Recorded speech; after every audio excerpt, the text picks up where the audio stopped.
Bismillahirrahmanirrahim. Assalamualaikum warahmatullahi wabarakatuh. Puji dan syukur kita panjatkan atas kehadirat Allah Subhanahu wa Ta'ala, karena berkat rahmat dan hidayahnya lah sehingga kita dapat bertemu kembali walau hanya sekedar virtual dengan keadaan sehat walafiat.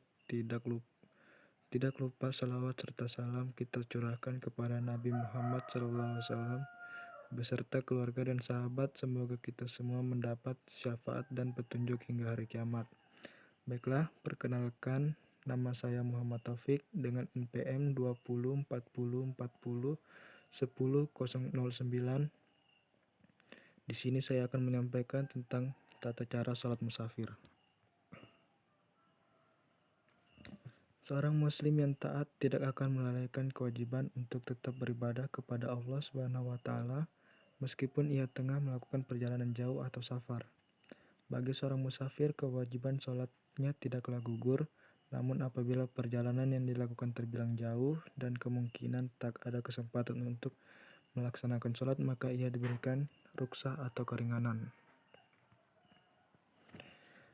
Tata cara sholat musafir.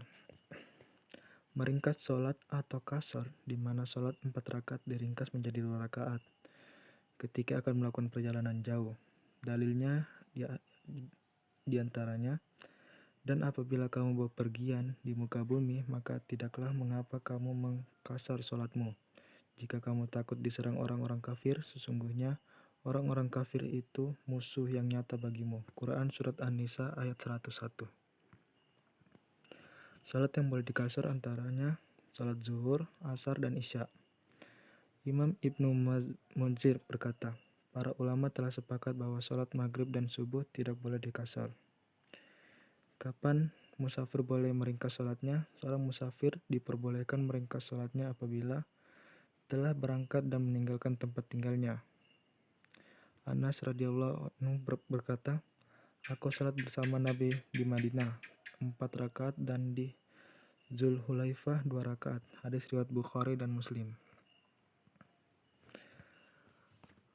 Apabila musafir bermakmum kepada mukim. Mukim adalah seorang yang telah menetap di suatu tempat dalam waktu yang cukup lama. Kewajiban seorang musafir apabila bermakmum di belakang mukim adalah tetap sholat secara sempurna mengikuti imamnya. Sesungguhnya seseorang itu dijadikan imam untuk diikuti. Hadis riwayat Bukhari dan Muslim. Menggabung 2 sholat atau jamak. Sholat jamak merupakan sholat yang dilakukan dengan mengumpulkan atau menggabungkan 2 sholat wajib ke dalam satu waktu yang dikhususkan bagi mereka yang sedang dalam perjalanan atau sedang bepergian.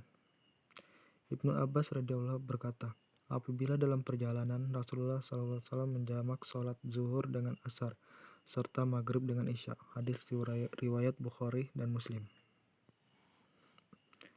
Sholat di atas kendaraan. Pada asalnya, sholat wajib tidak boleh ditunaikan di atas kendaraan. Hendaknya dikerjakan dengan turun dari kendaraan sebagaimana perbuatan Nabi SAW, terkecuali dalam keadaan terpaksa seperti khawatir akan habisnya waktu sholat.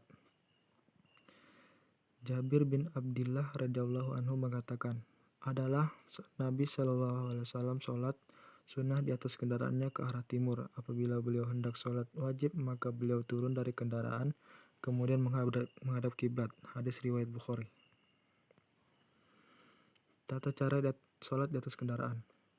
Adapun tata cara sholat di atas kendaraan, baik itu pesawat, bus, kereta, atau kapal laut adalah sebagai berikut. Hendaklah sholat dengan berdiri menghadap kiblat apabila mampu. Syekh Al-Albani rahimahumullah mengatakan, hukum sholat di atas pesawat itu seperti sholat di atas perahu. Hendaklah sholat dengan berdiri apabila mampu, jika tidak maka sholatlah dengan duduk dan berisyarat ketika ruku dan sujud. Sholat berjamaah terutama bagi laki-laki. Sholat berjamaah tetap disyariatkan ketika safar.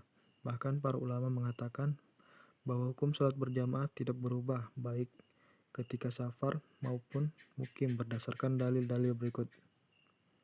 Allah Subhanahu wa Ta'ala berfirman, dan apabila kamu berada di tengah-tengah mereka, sahabatmu, lalu kamu hendak mendirikan sholat bersama-sama mereka, maka hendaklah segolongan dari mereka berdiri sholat bersertamu dan menyandang senjata. Al-Quran Surah An-Nisa ayat 102. As-Sunnah, Nabi Shallallahu Alaihi Wasallam senantiasa tetap sholat berjamaah ketika safar, sebagaimana dalam kisah tertidurnya beliau bersama para sahabatnya ketika safar sehingga lewat waktu subuh. Nabi Shallallahu Alaihi Wasallam bersabda, "Sholatlah kalian sebagaimana kalian melihatku sholat." Hadis riwayat Bukhari. Baik, terima kasih. Sekian kultum dari saya. Wassalamualaikum warahmatullahi wabarakatuh.